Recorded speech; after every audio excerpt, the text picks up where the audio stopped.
how to get this off and how to start shaping it.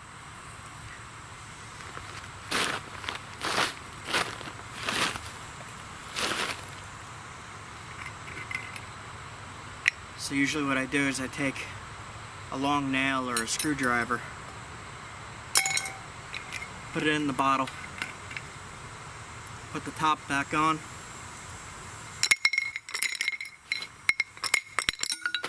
there we go.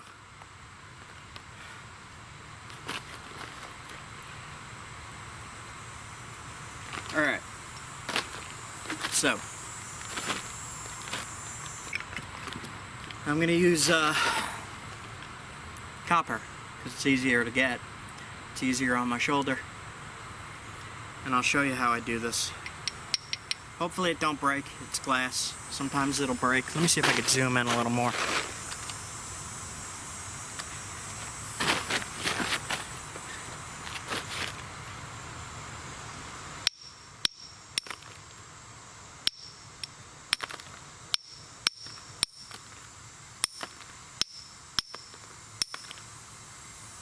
Now what I'm doing is I'm trimming off this thicker edge right here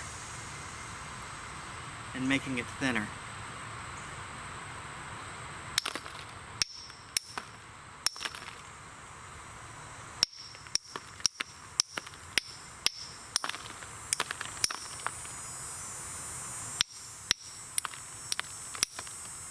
And I'm going to do that all the way around.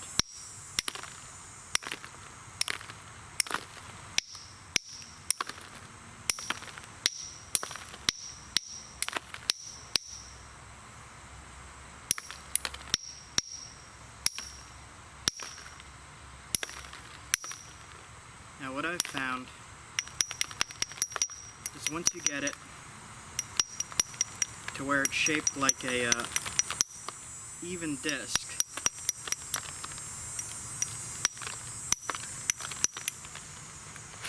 you're going to want to take some kind of grinding tool. Make sure you don't breathe any of this in or get any in your eyes. You're probably going to want to be wearing safety goggles if you're doing this. But just grind everything as smooth as you can. And usually with a piece of glass this big, I usually snap it in half while I'm working on it. But it still makes a really nice knife.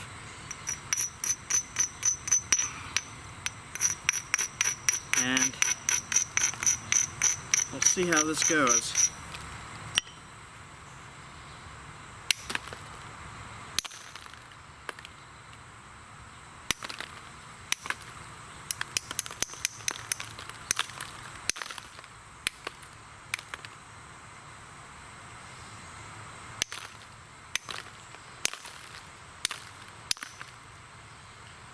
Now on this one,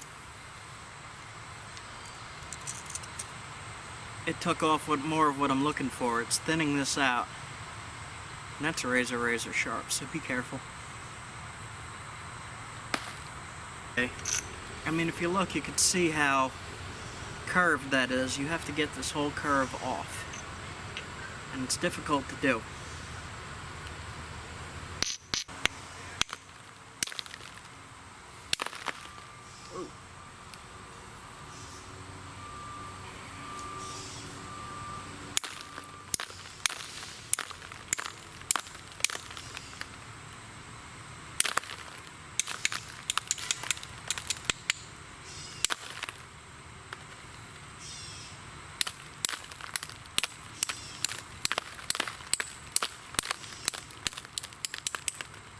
Alright. So this is a little bit more fragile than the last piece of glass I worked. It's just kind of crumbling. But we're still going to see what we can do with it. Let me adjust this a little if I can. Guess I can't.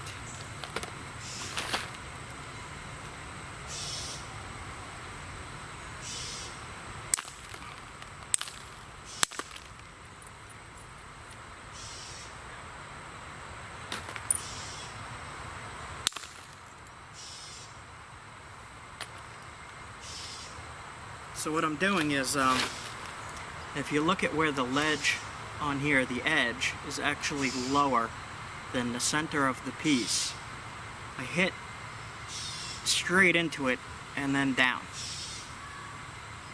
And usually that takes a flake off.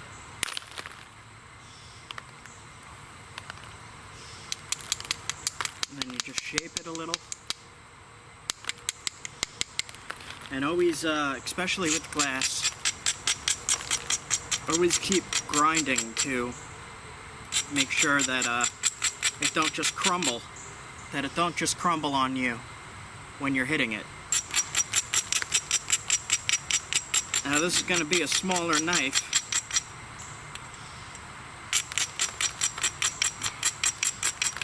But we'll see what we come up with.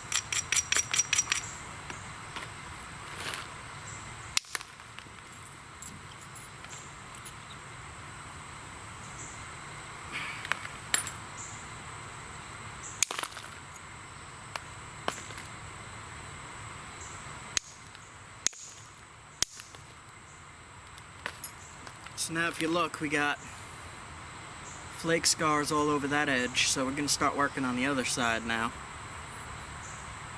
Which just means, let's see, how can we do this? We'll hit straight down, just to make, and I'll show you what I mean in a minute. You hit straight down, and you make this edge, I'm not sure if that's focusing, this edge is lower than the middle. So the lower edge is what you're gonna be taking the flake off of. So we're gonna try to take some flakes off this side now, which means this edge has to be lower. So same thing, once you do that,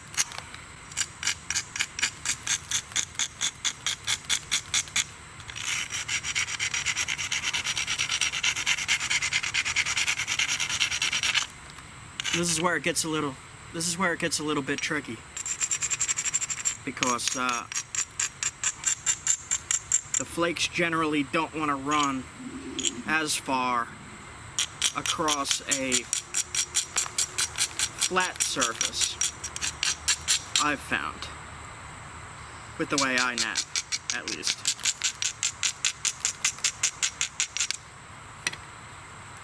So we'll see.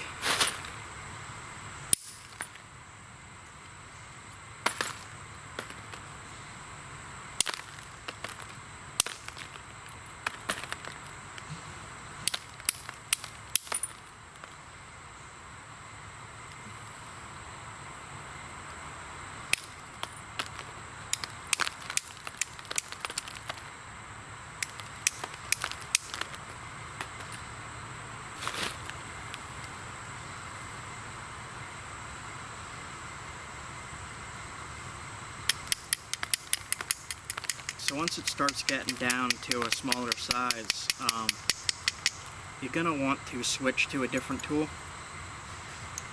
because this will make it really easy to just shatter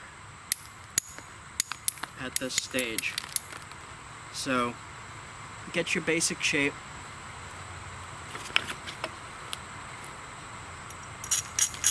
Once again, grind all the edges.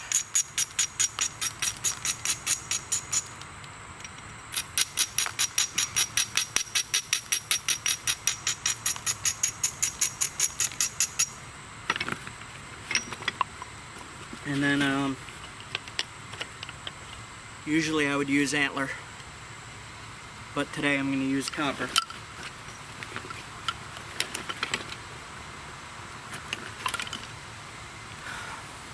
It's just a copper rod put into a stick.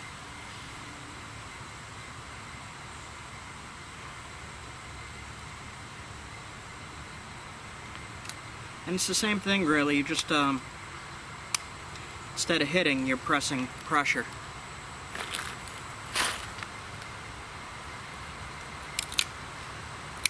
And shaping as you go along.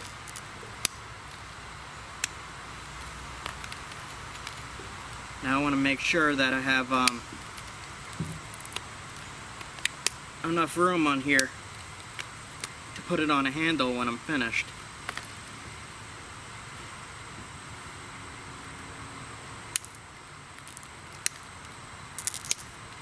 So I got to be really careful not to thin it too much, or it'll break even more.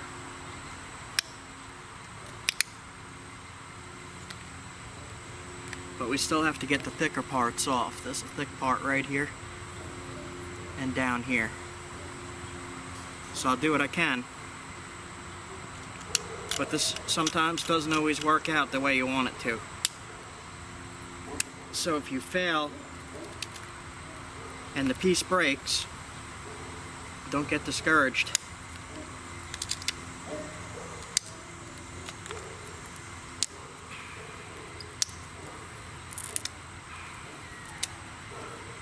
Now, one of the things I do when I get to a problem area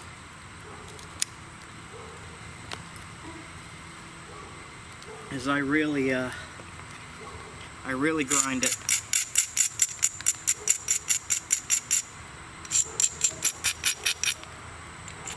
And I often use indirect percussion, which would be the antler under the knee. But for this piece here, I'm gonna try to use my shoulder. And what I'll do is I'll put it between my knees and press with my knees as well.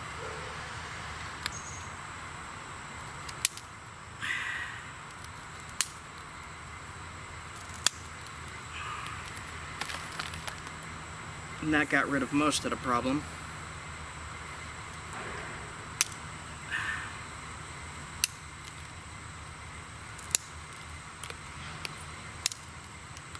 Okay.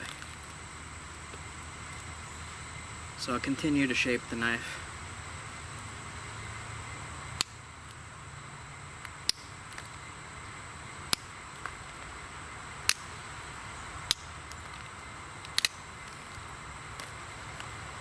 When I say knife, this is very, very sharp. And has little shards that are even sharper, so be careful.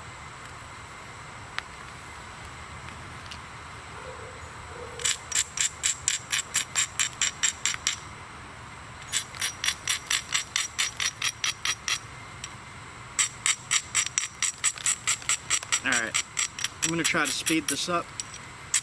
I'm getting a little low on battery.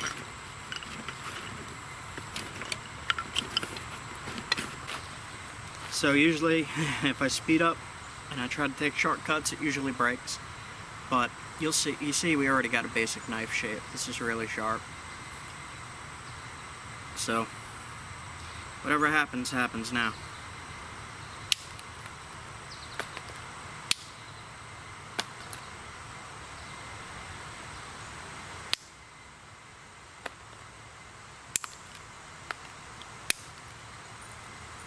There we go, that's what I wanted.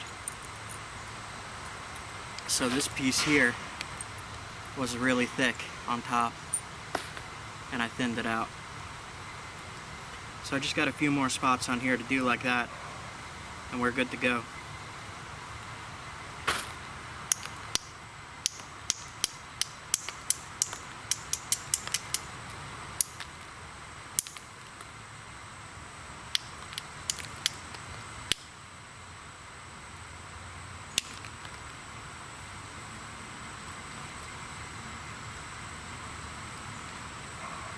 So if you're planning on using these, it doesn't have to be a beautiful art piece.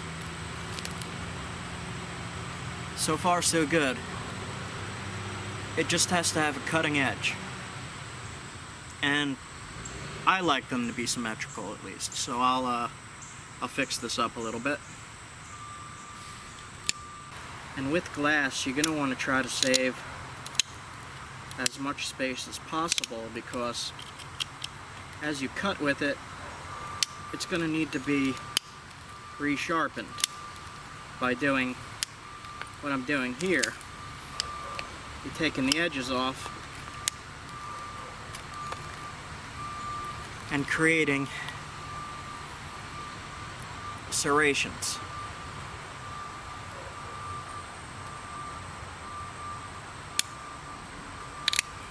The other thing you're going to want to do is put a tarp down, because I'll show you when I'm finished here how much glass debris is left over from just doing this one little bottom of a bottle.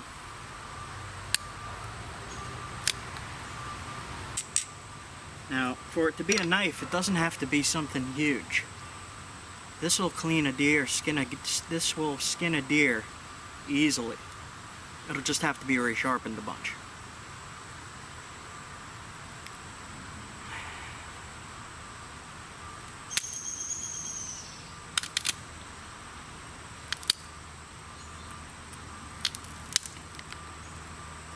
Now, I don't know if you'll be able to hear, but sometimes you hear a crunching sound, and other times you hear a popping sound. The popping sound is the good sound.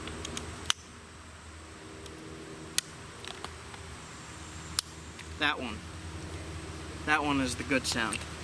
If you hear a crushing sound, that means the flake didn't travel, which is never good, because that creates a problem area that you have to fix. Like right there. But I'm going to leave that because I'm actually going to put a notch to tie it into a handle there.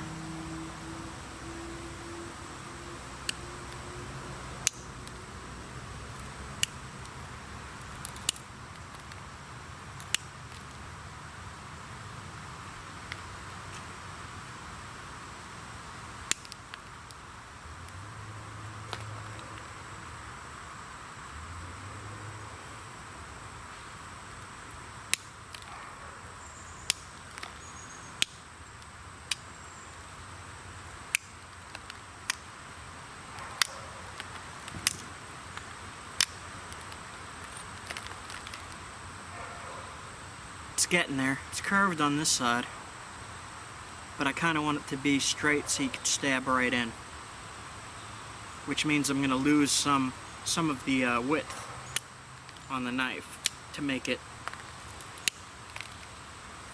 straight on both sides. We'll see how it goes.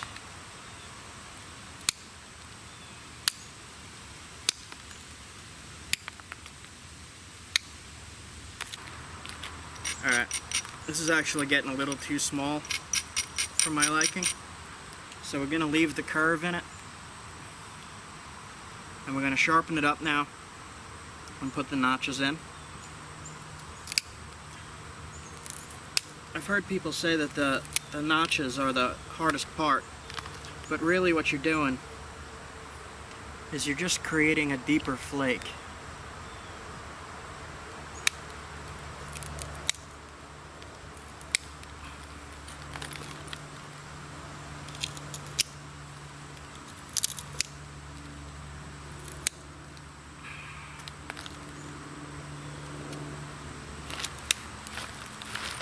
Alright.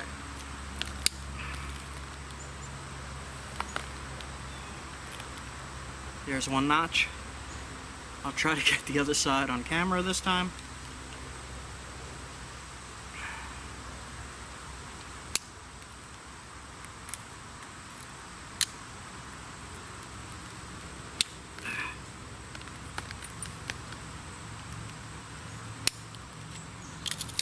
And then usually what I like to do, once I got the notches in, is thin out the base. If you look at the base, it's quite thick. And what you want to do is make it thin enough to fit in a handle. So same thing, you just doing sharpening flakes. But you're trying to make them run as much as you can inwards to thin it. And sometimes that just doesn't work. So you gotta grind it and lose a little bit more of your size.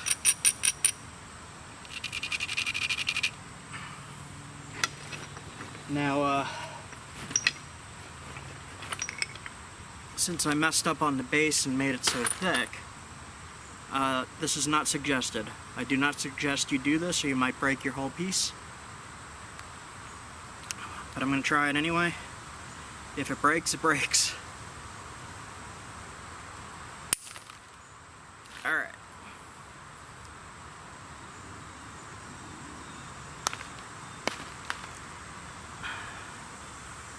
Now you have a finished knife. Extremely sharp edge. Both sides. So, you know, as you're working with it, if this side dulls, you can flip your knife over and start using this side. But you don't need anything bigger than that. But it's nice to have a bigger knife, because the bigger the knife, the more times you could use it, the more you could resharpen it. With something like CHERT, you don't often need to resharpen it. Glacier stuff, glass obsidian, and they're called glossy or glassy CHERTs do need to be resharpened. As you use them, they will dull. And I have other videos on that you could refer to for my testings and all that. But I'm just going to finish up this base here, shape the base, and then I'm going to put that up on put it on a handle, and probably put it up for sale. But that's the process I do to make my knives. And this is just a quick one, just a quick example. People wanted a quick example on glass. So there you go.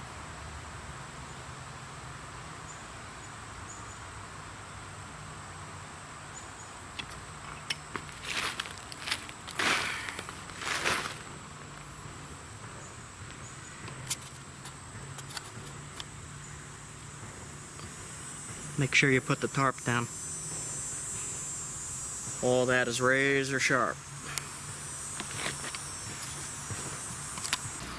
Now, so I can include this all in one video.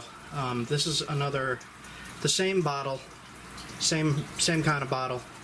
This is the knife I made, and I use this one to clean a bunch of fish. I haven't tried it on game yet, but I resharpened it a few times. This is real sinew and real deer antler. And the glue inside is a mixture of pitch and sawdust, bone dust, charcoal, and all other kinds of binders. And I just cover this with a slight coat of glue to make sure it don't, well, it kind of waterproofs it a little bit, because when you're working with this, you get blood on this part and it gets wet and it comes loose. So you're going to want to coat the sinew in something waterproof.